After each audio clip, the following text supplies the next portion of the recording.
Halo Sehat, info kesehatan berbasis ilmiah dari hasil riset, review tim medis, dan juga dokter. Jangan lupa subscribe. Perlu sahabat harus saya ketahui bahwa makan adalah bagian penting dari hidup, karena memberi kita tenaga dan visi yang dibutuhkan oleh tubuh untuk tetap aktif beraktivitas. Jika nafsu makan hilang, biasanya ada sesuatu yang salah, dan seringkali berhubungan dengan masalah kesehatan atau psikologis. Seringkali hilangnya nafsu makan hanya berlangsung sebentar saja.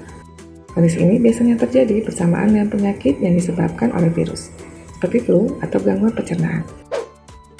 Tetapi hilangnya nafsu makan juga bisa berlangsung terus-menerus dalam jangka panjang. Pada kondisi seperti ini, konsultasi dengan dokter sangat diperlukan. Ada beberapa kondisi yang bisa menyebabkan hilangnya nafsu makan. Pada umumnya, nafsu makan akan kembali normal begitu masalah yang menjadi penyebabnya diobati atau diatasi. Sebab-sebab hilangnya nafsu makan sangat beragam. Beberapa kemungkinannya seperti infeksi jangka pendek seperti flu, selesma, infeksi saluran kencing, infeksi lambung, dan sebagainya. Dan infeksi jangka panjang seperti TBC atau HIV. Gejala-gejala tambahan lainnya akan tergantung dari jenis infeksinya. Stres dan kecemasan bisa memicu seseorang kehilangan nafsu makannya.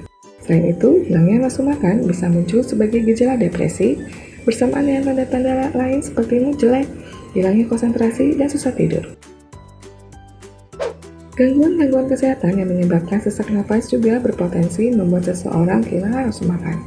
Kondisi yang termasuk pada kelompok ini adalah radang paru-paru, asma, pulmonary embolus, dan gagal jantung. Asam lambung naik dan gangguan pencernaan seringkali jadi sumber utama seseorang kehilangan nafsu makan. Selain itu, bisa juga karena masalah dengan mulut dan gigi. Gangguan di mulut bisa membuat kita sulit mengunyah, menelan, atau merasakan makanan, dan ini akan berdampak pada selera makan. Kenikmatan bersantap bisa meningkat dengan melihat makanan, mencium aromanya, dan merasakannya.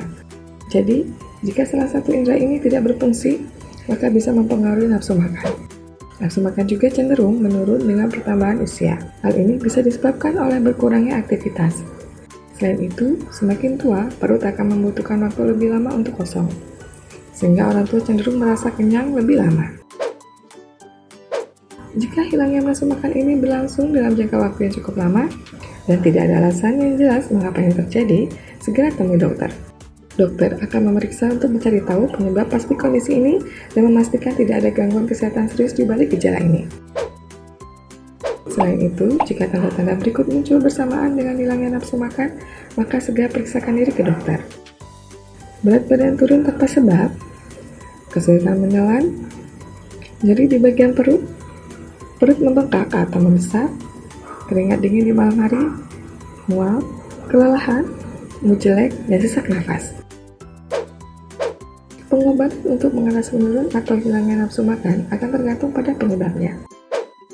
Jika diakibatkan oleh infeksi bakteri atau virus yang cukup umum, maka tidak dibutuhkan perawatan khusus karena nafsu makan akan segera kembali begitu infeksinya sembuh. Jadi, yang paling penting adalah mengetahui dan pasti apa penyebab nafsu makan hilang agar bisa segera diobati. Karena selera makan ini juga penting untuk mempercepat pemulihan penyakit.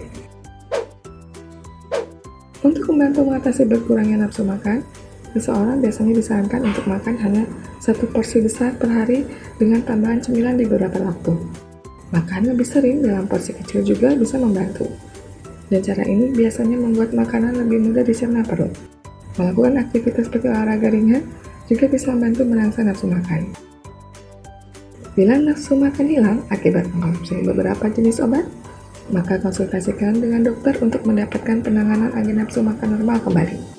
Demikian informasi seputar penyebab hilangnya nafsu makan. Tuliskan pendapat dan pertanyaan Anda seputar topik ini, atau ingin merekomendasikan topik menarik lainnya, bisa dituliskan di kolom komentar. Info yang kami berikan telah melalui validitas informasi kesehatan yang aktual dengan pendekatan ilmiah, direview tenaga ahli dan dokter. Jangan sampai Anda melewatkan info kesehatan yang krusial dan mungkin dapat menyelamatkan keluarga dan teman kita. Jangan lupa subscribe dan nyalakan lonceng notifikasi agar tidak ketinggalan info dari Halo Sehat.